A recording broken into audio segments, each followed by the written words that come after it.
ಆತ್ಮೀಯ ವೀಕ್ಷಕರೇ, ಅಸಪ ಟೈಮ್ಸಿಗೆ ಸ್ವಾಗತ. ಬೇಳೂರನ್ನು ಕೋಮುವಾದಿಗಳ ಕೈಯಿಂದ ರಕ್ಷಿಸಿದ ಸಿಸಿಟಿವಿ. ಹೌದು, ಮಾತು ಸ್ವಲ್ಪ ಭಿನ್ನವಾದರೂ ವಿಷಯ ವಾಸ್ತವ. ವೀಕ್ಷಕರೇ, ಹಾಸನ ಜಿಲ್ಲೆಯ ಬೇಳೂರು ತಾಲೂಕಿನ ಪುರಸಭೆ ಮುಂಭಾಗದಲ್ಲಿದ್ದ ಗಣೇಶ ದೇವಸ್ಥಾನ ತೆರೆದ ಅರ್ಚಕರಿಗೆ ಭೂಮಿ ಕುಸಿದ ಅನುಭವ ಆಗಿತ್ತು. ಕಾರಣ ಏನು ಗೊತ್ತಾ?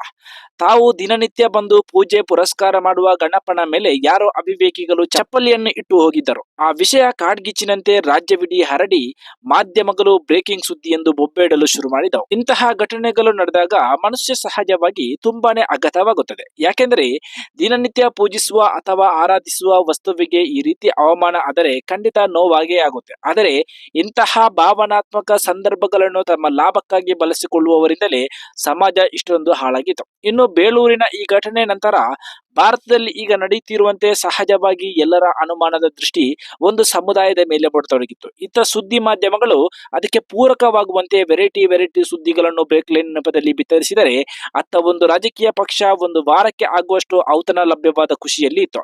ಇನ್ನು ಮುಸ್ಲಿಂ ಸಮಾಜ ಆರೋಪಿ ನಮ್ಮ ಧರ್ಮಕ್ಕೆ ಸೇರಿದವರು ಆಗಿರದಿದ್ದರೆ ಸಾಕಪ್ಪ ಅನ್ನುವ ಪ್ರಾರ್ಥನೆಯಲ್ಲಿದ್ದರು. ಆದರೆ ಪೊಲೀಸರ ಪಾದರಸದ ಕಾರ್ಯಾಚರಣೆ ಇವೆಲ್ಲದಕ್ಕೂ ಮಣ್ಣು ಹಾಕಿ ಜನಸಾಮಾನ್ಯರು ನೆಟ್ಟಿಸಿರು ಬಿಡುವಂತೆ ಮಾಡಿತು. ಹಾಗಾದರೆ ಅಲ್ಲಿ ನಿಜವಾಗಿಯೂ ನಡೆದದ್ದು ಏನು? ಸಿಸಿಟಿವಿ ಇಲ್ಲದಿರುತ್ತಿದ್ದರೆ ಇವತ್ತು ಶಿಲ್ಪಕಲೆಗಳ ನಾಡು ಬೇಲೂರು ಏನಾಗುತ್ತಿತ್ತು? ಎಲ್ಲವನ್ನು ಚರ್ಚಿಸುತ್ತಾ ಹೋಗೋಣ. ಅದಕ್ಕಿಂತ ಮೊದಲು ನೀವು ನಮ್ಮ ಚಾನೆಲ್ ಅನ್ನು ಇನ್ನೂ ಸಬ್ಸ್ಕ್ರೈಬ್ ಮಾಡದಿದ್ದರೆ ಈಗಲೇ ಸಬ್ಸ್ಕ್ರೈಬ್ ಮಾಡಿ. ನಮ್ಮೆಲ್ಲ ವಿಡಿಯೋಗಳು ನಿಮ್ಮನ್ನು ತಲುಪಲು ಸಹಾಯ ಆಗ್ತಿದೆ. ವೀಕ್ಷಕರೇ, ಗಣೇಶ ಹಬ್ಬ ಮುಗಿದು ದಸರಾ ಬರುತ್ತಿದೆ. ಒಂದಷ್ಟು ಕಹಿ ಘಟನೆಗಳನ್ನು ಬಿಟ್ಟರೆ ಈ ಸಲ ಗಣೇಶ ಹಬ್ಬ, ಈದ್ ಮಿಲಾದ್ ಹಬ್ಬ ಜನರ ಖುಷಿಯನ್ನು ಹೆಚ್ಚಿಸಿತು. ಒಂದು ಕಡೆ ಗಣೇಶನ ಮೆರವಣಿಗೆ ಮೇಲೆ ಮಕ್ಕಳು ಉಗಿದು ವಿವಾದ ಆಗುವ ಹೊತ್ತಿಗೆ ಅವರ ತಾಯಿ ಸಮಸ್ತ ಹಿಂದೂಗಳ ಬಳಿ ಕ್ಷಮೆ ಕೇಳಿ ತನ್ನಗೆ ಮಾಡಿದ್ದರು. ಮತ್ತೊಂದು ಕಡೆ ಮದ್ದೂರಿನಲ್ಲಿ ಗಣೇಶ ಮೆರವಣಿಗೆ ವೇಳೆ ಕಲ್ಲು ತೂರಾಟ ನಡೆದು ಒಂದೆರಡು ವಾರಗಳು ದಗ ಅನ್ನುತ್ತಿತ್ತು. ಇನ್ನು ವಾರದ ಹಿಂದೆ ಹಾಸನದಲ್ಲಿ ನಡೆದ ಟ್ರಕ್ ದುರಂತದಲ್ಲಿ ಮಡಿದವರ ಕುಟುಂಬಸ್ಥರ ಆಕ್ರಂದನ ತನ್ನಗಾಗಿರಲಿಲ್ಲ. ಅಷ್ಟರಲ್ಲಿ ಬೇಳೂರಿನ ಈ ಘಟನೆ ಮತ್ತೆ ಎಲ್ಲರ ಹಣೆ ಬೆವರುವಂತೆ ಮಾಡಿತು.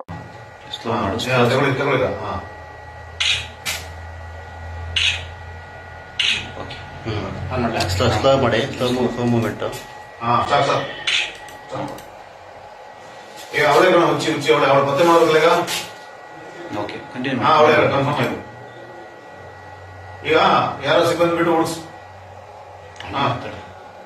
ಹುಡುಕ್ಸಿ ಆಯ್ತು. ಓಕೆ, ಎಷ್ಟೊತ್ತನೇ 40 ಹೋಗ್ಬೇಕಾದ್ರೆ ಇಲ್ಲದೆ ಇರೋದು ಪಾಸ್ ಮಾಡಲಿ ಕರೀತಾರೆ. ಈಗ ಇಲ್ಲಿ ಅವ್ರ ಈ ಕಡೆ ತಿರುಗತ್ತಾರಲ್ಲ, ಆಗ ಪಾಸ್ ಮಾಡಿ ಕರೆಕ್ಟಾಗಿ. ಆಗ ಅವ್ರ ಕೈಯಲ್ಲಿ ಅವ್ರ ಕಾಲ ಚಪ್ಪಲಿ ಇರಲ್ಲ, ಸರಿಯಾಗಿಲ್ಲ. ಎವ್ರಿ ಸ್ಟೆಪ್ ಪಾಸ್ ಮಾಡ್ತಾರೆ, ಒಳಗೆ ಬರ್ತಾರೆ. ಸ್ವಲ್ಪ ಹಿಂದೆ ಹೋಗಿ ಎವ್ರಿ ಸ್ಟೆಪ್ ಪಾಸ್ ಮಾಡಿ. ಒಂದ್ ಹೆಜ್ಜೆ, ಇನ್ನೊಂದ್ ಹೆಜ್ಜೆ, ಮೂರನೇ ಹೆಜ್ಜೆಗೆ ಪಾಸ್ ಮಾಡಿ. ಇಲ್ಲಿ ಬ್ಯಾಕ್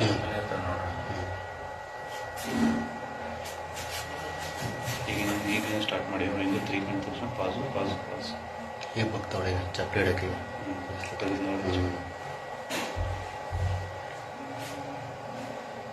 ಪಾಸ್ ಮಾಡಿ. ಈಗ ಬಿಡಿ ಪಾಸ್. ಇಂದು ಒಂಚೂರು ಅದು ವಿಡಿಯೋ ಮಾಡ್ತಾರೆ. ವಿಡಿಯೋ ಮಾಡ್ತಿದ್ದಾರೆ ಸರ್ ಅವರು ಮೊದಲಾಗ ಆಚೆಗೆ. ಇನ್ನು ಪುಟ್ಟ ಮಕ್ಕಳ ಮನಸ್ಸಿನಲ್ಲಿ ಉಗುಳುವಂತಹ ಕೆಟ್ಟ ಭಾವನೆಗಳು ಹೇಗೆ ಬಂತು ಅನ್ನೋದು ನಾವು ಪ್ರಶ್ನಿಸಬೇಕಾದ ಅಂಶ. ಯಾಕಂದ್ರೆ ಮಕ್ಕಳು ದೊಡ್ಡವರು ಏನು ಮಾಡುತ್ತಾರೆ ಅಥವಾ ಏನು ಮಾತನಾಡುತ್ತಾರೆ ಅದನ್ನು ಸೂಕ್ಷ್ಮವಾಗಿ ಗಮನಿಸುತ್ತಾರೆ ಮತ್ತು ಮನಸ್ಸಿಗೆ ತೆಗೆದುಕೊಳ್ಳುತ್ತಾರೆ. ಹಾಗಿರುವಾಗ ನಾವು ಮಕ್ಕಳ ಮುಂದೆ ಇನ್ನೊಂದು ಧರ್ಮದ ಬಗ್ಗೆ, ಇನ್ನೊಂದು ವ್ಯಕ್ತಿಯ ಬಗ್ಗೆ, ನಂಬಿಕೆಯ ಬಗ್ಗೆ ತುಚ್ಛವಾಗಿ ಮಾತನಾಡುವುದು ಮಾಡಿದಾಗ ಮಕ್ಕಳಿಂದ ಇಂತಹ ನಡತೆಗಳು ಉಂಟಾಗುತ್ತದೆ. ಹಿಂದೂ ಮುಸ್ಲಿಂ ಯಾರೇ ಆಗಿರಲಿ, ಮಕ್ಕಳು ಒಬ್ಬರ ನಂಬಿಕೆಯನ್ನು ಅಥವಾ ವ್ಯಕ್ತಿಯ ಬಗ್ಗೆ ತುಚ್ಛವಾಗಿ ಮಾತನಾಡುವಾಗ ಅದನ್ನು ತಡೆದು ತಿದ್ದಬೇಕು. ಅವರು ನಮ್ಮವರಲ್ಲ ಅಂತ ಸುಮ್ಮನಾದರೆ ನಾಳೆ ನಮ್ಮ ಮಕ್ಕಳು ಸಮಾಜಘಾತುಕರಾಗಿ ಬೆಳೆಯುತ್ತಾರೆ. ಇನ್ನು ಮದ್ದೂರಿನಲ್ಲಿ ನಡೆದಂತಹ ಬೇಳೂರಿನಲ್ಲಿಯೂ ಬೆಂಕಿ ಮಾತುಗಳು, ಪ್ರತಿಭಟನೆಗಳು, ಬೇಳೂರು ಚಲೋ, ಒಂದೊಂದು ಫೈರ್ ಬ್ರ್ಯಾಂಡ್ಗಳ ಬೆಂಕಿ ಸ್ಟೇಟ್ಮೆಂಟ್ಗಳು ಇರುತ್ತಿದ್ದವು. ಆದರೆ ಏನು ಮಾಡುವುದು? ಸಿಸಿಟಿವಿ ಇದು ಯಾವುದಕ್ಕೂ ಅವಕಾಶ ಕೊಡದೆ ಸಕಾಲಕ್ಕೆ ಸತ್ಯವನ್ನು ತೋರಿಸಿಕೊಟ್ಟಿತು. ಇಲ್ಲದಿರುತ್ತಿದ್ದರೆ ಇಡೀ ರಾಜ್ಯದ ಮುಸಲ್ಮಾನರು ಒಂದು ಪಕ್ಷದ ರಾಜಕೀಯ ತೆವಳಿಗೆ ಬಲಿಯಾಗಿ ತಲತಲಾಂತರಗಳಿಂದ ಸೌಹಾರ್ದ ಸೌಹಾರ್ದತೆಯಿಂದ ಬದುಕುತ್ತಿರುವ ಬೇಳೂರಿನ ಹಿಂದೂ ಮುಸ್ಲಿಮರ ಬದುಕಿಗೆ ಕೊಲ್ಲಿ ಇಡುತ್ತಿದ್ದರು. ಇನ್ನು ಈ ಪ್ರಕರಣದ ರೂವಾರಿ ಹಾಸನ ಮೂಲದ ಲೀಲಮ್ಮ ಅವರನ್ನು ಬಂಧಿಸಿ ತನಿಖೆ ನಡೆಸಲಾಗಿದೆ. ಈ ಪ್ರಕರಣ ಬೇರೆ ತಿರುವು ಪಡೆದುಕೊಳ್ಳುವ ಎಲ್ಲಾ ಮುನ್ಸೂಚನೆ ದೊರೆತ ಪೊಲೀಸ್ ಇಲಾಖೆ 8 ತಂಡಗಳು ರಚಿಸಿ ತನಿಖೆ ಆರಂಭಿಸಿದರು. ತಡರಾತ್ರಿ ಲೀಲಮ್ಮ ದೇವಸ್ಥಾನ ಒಳಗೆ ಹೋಗುವುದು ಸಿಸಿಟಿವಿಯಲ್ಲಿ ದಾಖಲಾಗಿದ್ದು, ಆಕೆಯ ಕಾಲಿನಲ್ಲಿದ್ದ ಚಪ್ಪಲಿ ಮತ್ತು ವಿಗ್ರಹದ ಮೇಲಿದ್ದ ಚಪ್ಪಲಿ ಎರಡೂ ಒಂದೇ ಎಂದು ಗೊತ್ತಾಗಿ ವಶಕ್ಕೆ ಪಡೆದು ವಿಚಾರಣೆ ನಡೆಸಲಾಗುತ್ತಿದೆ. ಹೂ ಮಾರಾಟ ಮಾಡಲೆಂದು ಬೇಳೂರಿಗೆ ಬಂದಿದ್ದ ಲೀಲಮ್ಮ ಈ ದುಷ್ಕೃತ್ಯವನ್ನು ಎಸಗಿ ಒಮ್ಮೆ ಇಡೀ ಕರ್ನಾಟಕದ ಉಸಿರು ಕಟ್ಟಿಸಿದಳು. ಅದೃಷ್ಟವಶಾತ್ ಸಿಸಿಟಿವಿ ಇದ್ದಿದ್ದರಿಂದ ಈ ಘಟನೆ ಕೋಮು ಬಣ್ಣ ಪಡೆದುಕೊಳ್ಳುವುದು ತಪ್ಪಿತು. ಒಂದು ವೇಳೆ ಸಿಸಿ ಇಲ್ಲದಿರುತ್ತಿದ್ದರೆ ಇಷ್ಟೊತ್ತಿಗೆ ಹಾಸನ ಒತ್ತಿ ಉರಿದು ಇನ್ನೊಂದು ಮದ್ದೂರಾಗುತ್ತಿತ್ತು. ಬೆಳಿಗ್ಗೆ ನಾವು ಶುರು ಮಾಡಿದ್ವಿ. ಆ ಸಂಬಂಧಪಟ್ಟಂಗೆ ನಮಗೆ ನಾವು ಒಂದು 8 ತಂಡವನ್ನು ನಾವು ರಚನೆ ಮಾಡಿ ಹಲವಾರು ಕಡೆ ನಾವು ತನಿಖೆಯನ್ನು ಮಾಡಿಸ್ತೀವಿ. ಅದರಲ್ಲಿ ನಮಗೆ ಬಂದಿರೋ ಮಾಹಿತಿ ನಾವು ತನಿಖೆಯಲ್ಲಿ ಏನೇ ಕಂಡು ಬರ್ತಾ ಇರೋದು, ಇದೇನು ಫಸ್ಟ್ ಕಂಡು ಬಂದಿರೋದು ಅದು ಒಂದು ಮಹಿಳೆ ಸುಮಾರು 12 ಸಮಯದಿಂದ 12:30 ಸಮಯದಲ್ಲಿ ಒಳಗಡೆ ಹೋಗಿ ಬರ್ತಾರೆ. ಆ ಸಮಯದಲ್ಲಿ ಅವ್ರ ಕಾಲಲ್ಲಿ ಹೋಗೋ ಸಮಯದಲ್ಲಿ ಚಪ್ಪಲಿ ಇತ್ತು, ಬರುವ ಸಮಯದಲ್ಲಿ ಚಪ್ಪಲಿ ಇತ್ತು, ಮತ್ತು ಇವತ್ತು ನಮ್ಮ ದೇವರ ಮೇಲೆ ಏನು ಚಪ್ಪಲಿ ಇತ್ತು ಅದೇ ಚಪ್ಪಲಿ ಸ್ಪಷ್ಟವಾಗಿ ಸಿಕ್ಕಿತ್ತು. ಅದಾದ್ಮೇಲೆ ನಾವು ಅವ್ರಿಗೆ ತನಿಖೆಯನ್ನು ಮಾಡೋ ಸಮಯದಲ್ಲಿ ನೀವು ಎಲ್ಲಿಂದ ಬಂದ್ರೆ ಏನಿಂದ ಬಂದ್ರೆ ಅಂತ ಕೇಳೋ ಸಮಯದಲ್ಲಿ ನಮ್ಗೆ ಬಂತು ಮಾಡಿ.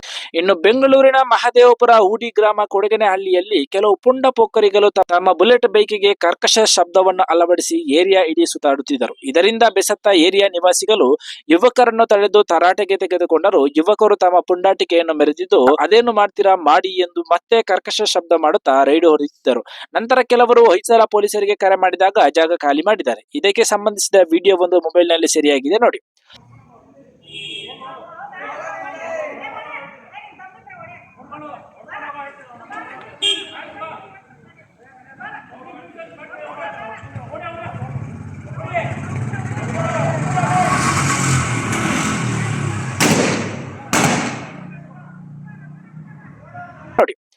ವೀಕ್ಷಕರೇ, ಬೆಂಗಳೂರಿನಲ್ಲಿ ಇಂತಹ ಪುಂಡರು ಹೆಚ್ಚಾಗಿದ್ದಾರೆ. ಇಂಥವರಿಂದ ಕೆಲವು ಏರಿಯಾಗಳ ಜನರ ನೆಮ್ಮದಿ ಇಲ್ಲದಂತಾಗಿದೆ. ಈ ಬಗ್ಗೆ ಪೊಲೀಸರು ಕಟ್ಟುನಿಟ್ಟಿನ ಕ್ರಮ ತೆಗೆದುಕೊಳ್ಳಬೇಕು ಎಂಬುದು ಬೆಂಗಳೂರು ನಿವಾಸಿಗಳ ಆಗ್ರಹ.